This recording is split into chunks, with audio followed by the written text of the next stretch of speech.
공격하라!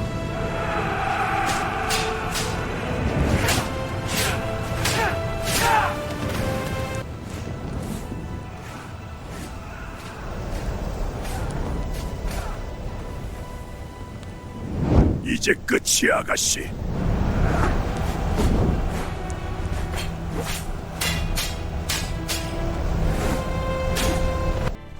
너희를 모두 없애버리겠다!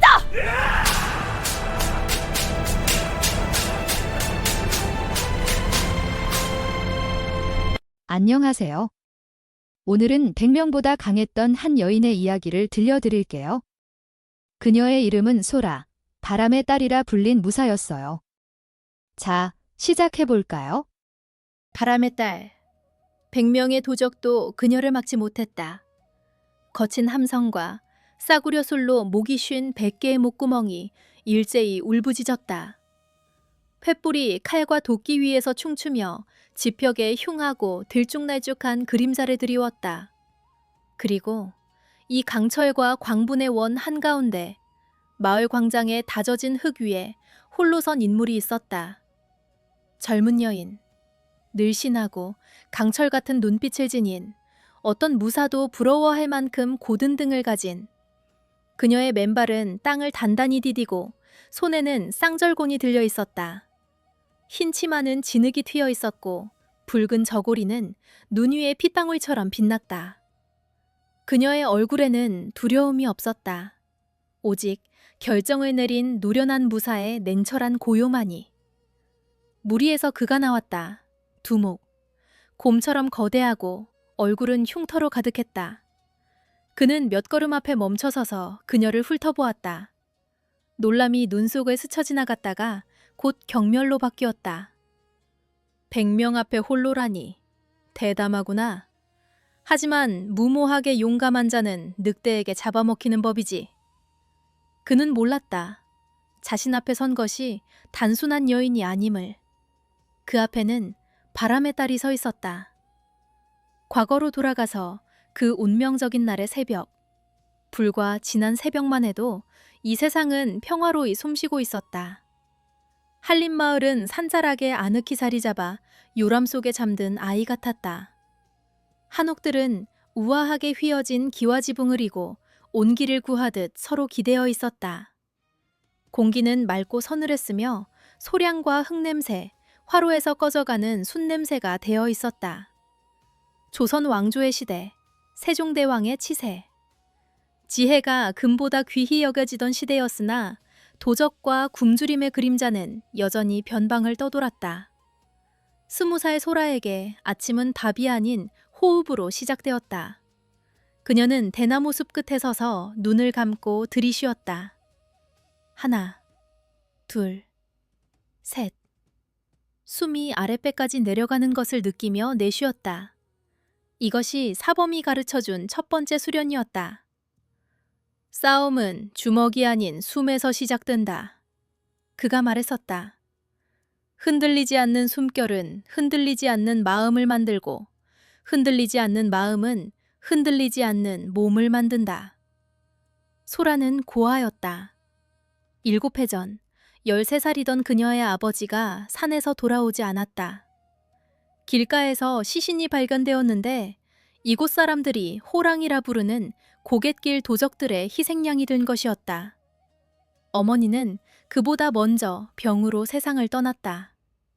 마을 사람들은 그녀를 가엾게 여겼으나 소라는 동정을 구하지 않았다.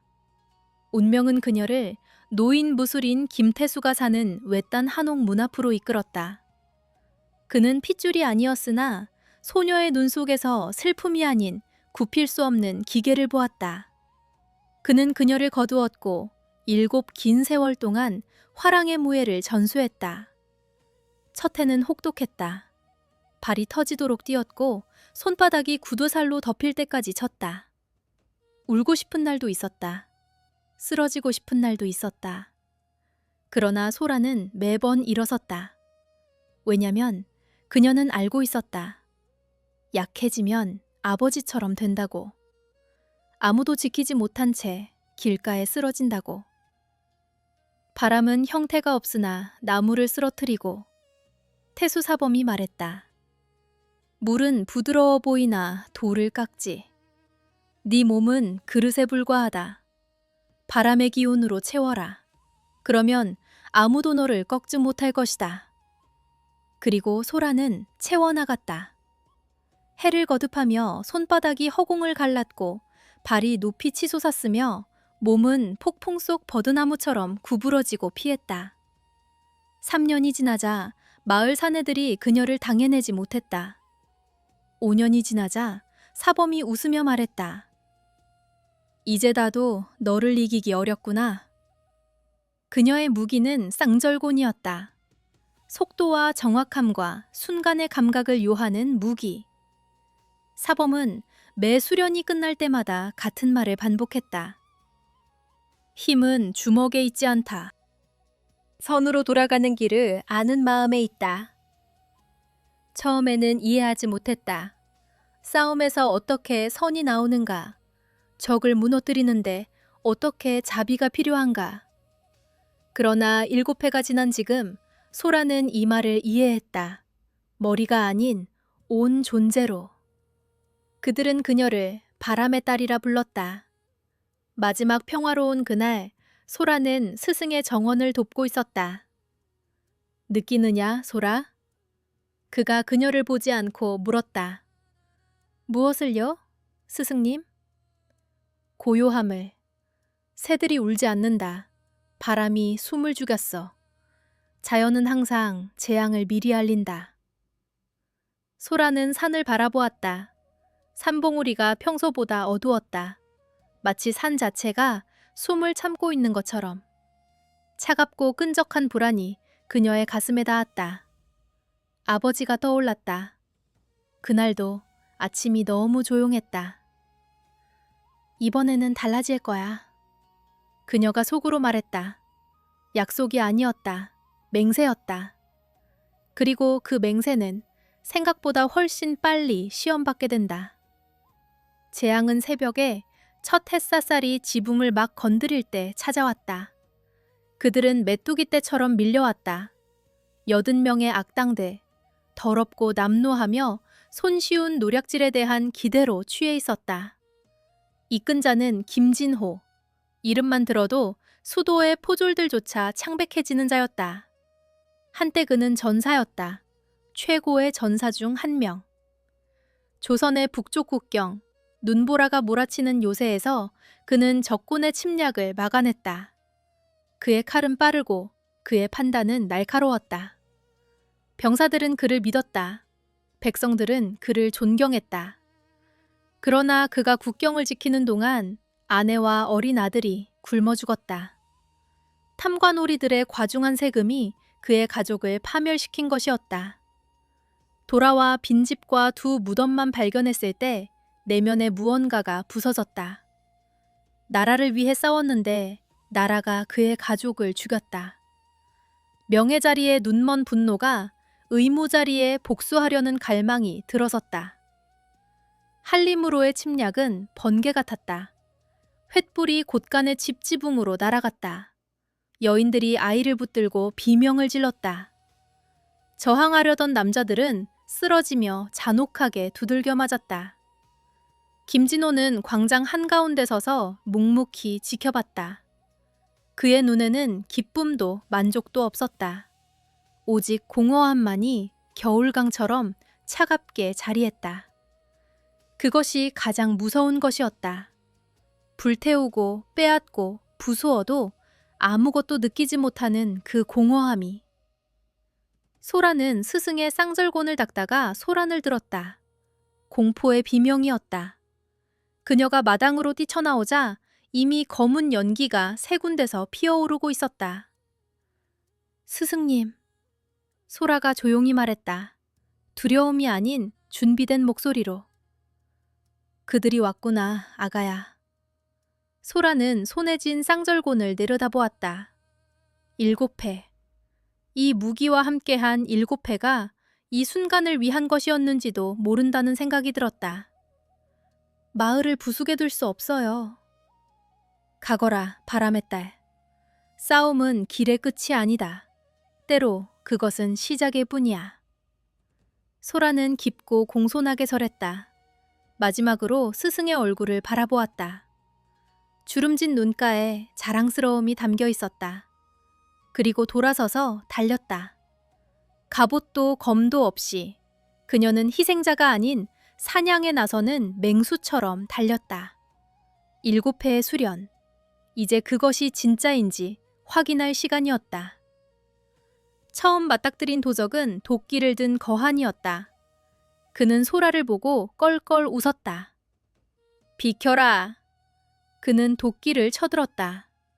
넓고 예측 가능한 동작, 소라에게는 시간이 느려지는 것 같았다. 사범의 목소리가 들렸다. 상대의 크기가 아닌 동작을 봐라. 큰 자는 크게 움직인다. 그것이 약점이야. 물러서지 않고 칼날 아래로 파고들었다.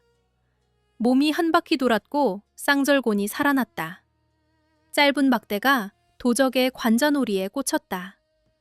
눈이 뒤집히며 무거운 몸이 먼지 속에 쓰러졌다. 둘째가 창을 들고 달려들었다. 마지막 순간 창끝이 거의 그녀의 가슴에 닿으려 할 때 그녀는 높이 도약했다.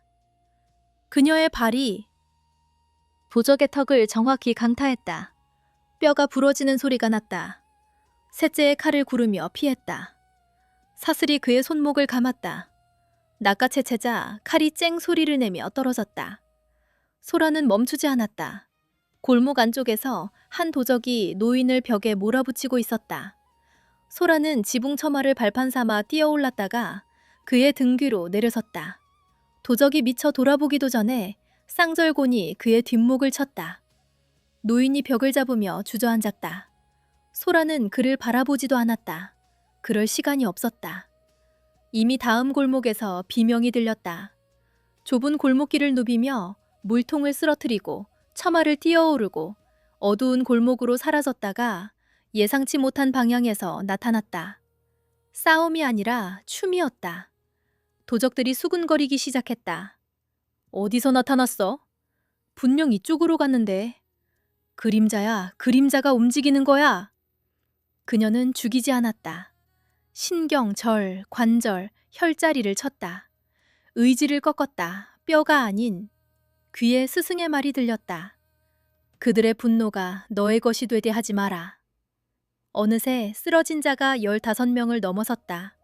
김진호는 부하에게서 그녀 이야기를 들었다. 대장님, 그녀가 12명을, 아니 지금은 더 됩니다. 그림자처럼 움직여요.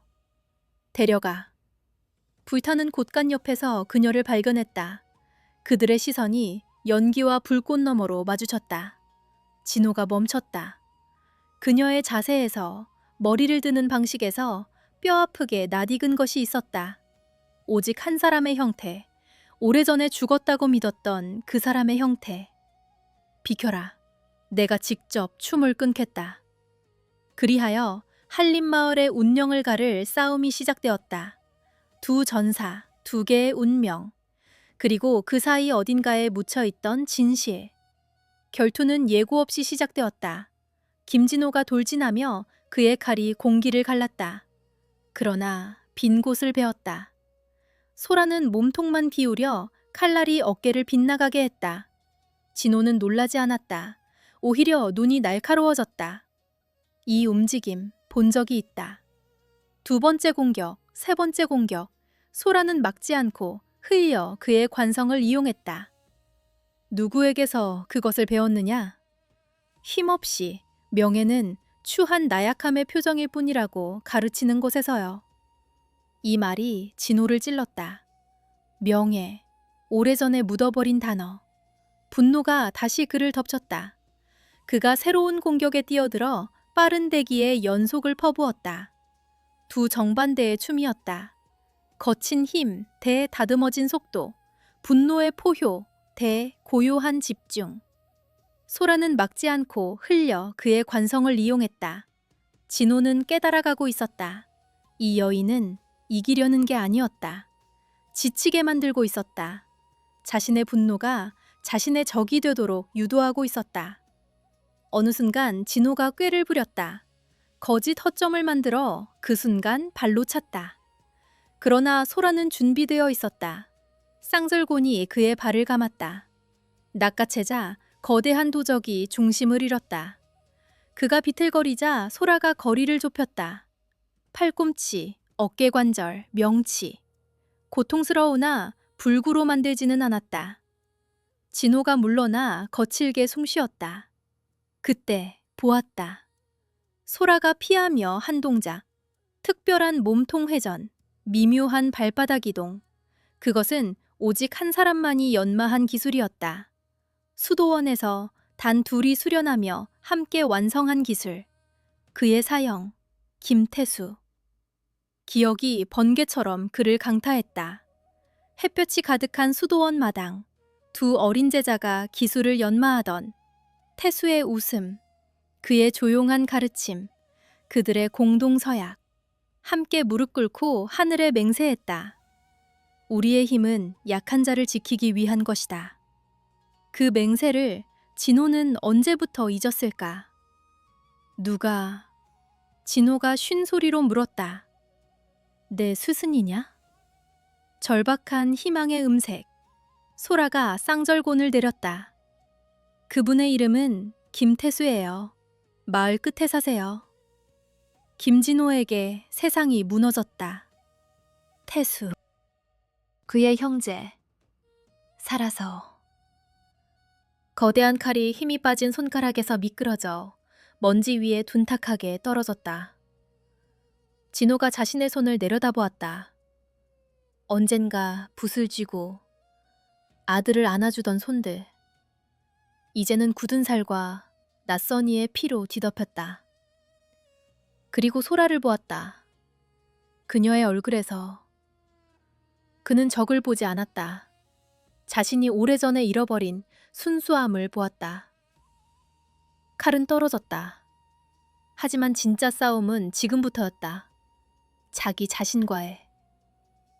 광장에 침묵이 내려앉았다. 도적들도 멈췄다.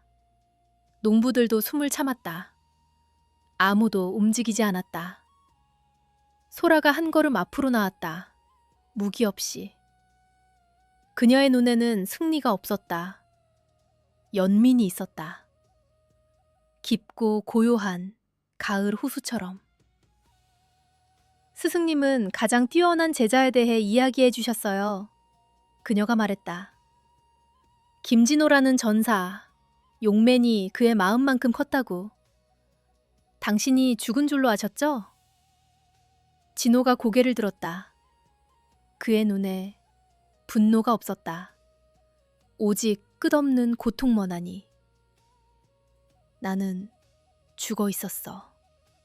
그가 속삭였다. 가족을 묻은 날, 나 자신도 함께 묻었지. 복수가 평화를 가져다 줄 거라 생각했어. 하지만 그것은 모든 것을 죄로 만들었을 뿐이야. 그가 무릎을 꿇었다.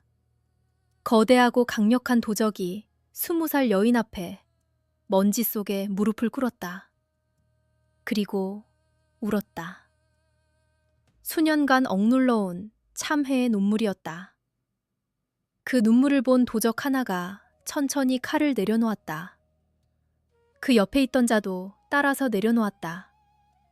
그들도 알고 있었다.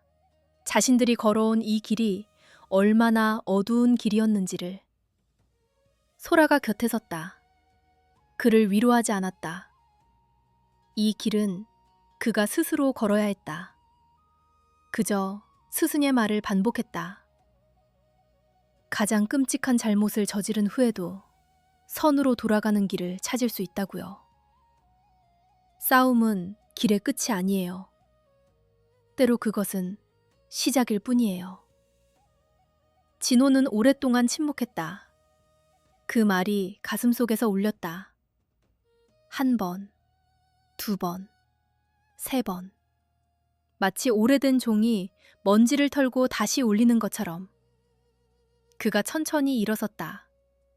얼굴은 눈물로 젖었으나 시선이 맑아졌다. 그만! 그의 목소리가 다시 힘을 찾았다. 가져간 것 모두 모아라. 쌀자루 하나하나. 동전 하나하나. 다 돌려준다. 그의 부하들이 따랐다. 마지못해 투덜대며 그러나 따랐다.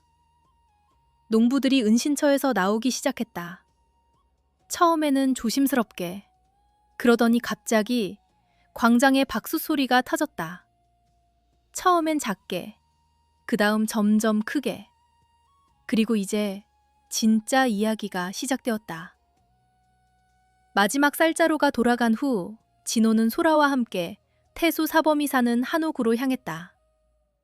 두 사람은 말없이 걸었다. 불타다 꺼진 진 곳간 옆을 지났다. 쓰러진 도적들이 일어나 제자리로 돌아가는 것을 보았다. 소라는 생각했다. 이것이 사범이 말한 것이라고. 싸움은 끝이 아니라 시작이라는 것을. 진정한 싸움은 칼을 든단 자를 쓰러뜨리는 것이 아니라 그 칼을 내려놓게 만드는 것이라는 것을. 노인이 마치 그들이 올 것을 알았다는 듯 마루에서 기다리고 있었다. 진호가 다가서자 말없이 스승 앞에 무릎을 꿇었다. 스승님, 형제님, 용서해 주십시오. 오랜 침묵이 흘렀다. 바람이 대나무 숲을 흔들었다. 멀리서 마을 재건을 시작하는 소리가 들렸다. 김태수가 마루에서 내려왔다. 책망의 말 한마디 하지 않았다. 그저 주름진 손을 강력한 전사의 어깨에 얹어졌다. 참회는 모든 기술 중 가장 어렵고 가장 위대한 것이다. 너는 길을 잃었구나, 아들아. 그러나 돌아올 힘을 찾았어. 일어서라. 그는 길 잃은 제자를 안아주었다. 두 형체, 노인과 중년의 전사, 말없는 포옹으로로 굳었다. 소라는 그 모습을 바라보며 멀찍이 서 있었다. 흐를 할 수 있었을까? 그러나 소라는 알았다. 그리움은 사라지지 않는다. 다만 그것을 품은 채로 살아가는 법을 배울 뿐이라고. 그날부터 한림마을의 새로운 시대가 시작되었다. 빼앗는 데 익숙하던 옛 도적들이 이제 쌓아나가는 법을 배웠다. 지붕을 고치고 밭에서 일하고 고갯길을 지켰다. 처음에는 어색했다. 농부들은 경계했고 도적들은 어쩔 줄 몰라 했다. 그러나 시간이 지나며 함께 땀을 흘리고 함께 밥을 먹고 함께 비를 맞으며 경계의 벽이 조금씩 무너져 내렸다. 산호랑이 김진호는 수호호랑이가 되었다. 그리고 소라, 13살의 고아가 되어 7회를 수련으로 채운 20살의 여인은 살아있는 전설이 되었다. 그녀를 바람의 딸이라 불렀고 어떻게 한 젊은 여인이 검이 아닌 자비로 100명의 도적을 막아냈는지 이야기가 입에서 입으로 전해졌다. 어둠이 깊을수록 빛 한 줄기로 걷어낼 수 있다는 것에. 선으로 향하는 길은 첫걸음을 내디딜 용기를 가진 모든 이에게 열려 있다는 것에. 이 이야기가 당신의 마음에 닿았다면 댓글로 알려주세요. 소라가 홀로 맞서던 순간이었나요? 아니면 진호가 무릎을 꿇던 그 순간이었나요? 구독을 눌러주세요. 다음 이야기도 용기와 선함이 세상을 바꾸는 이야기입니다. 기다리고 있을게요.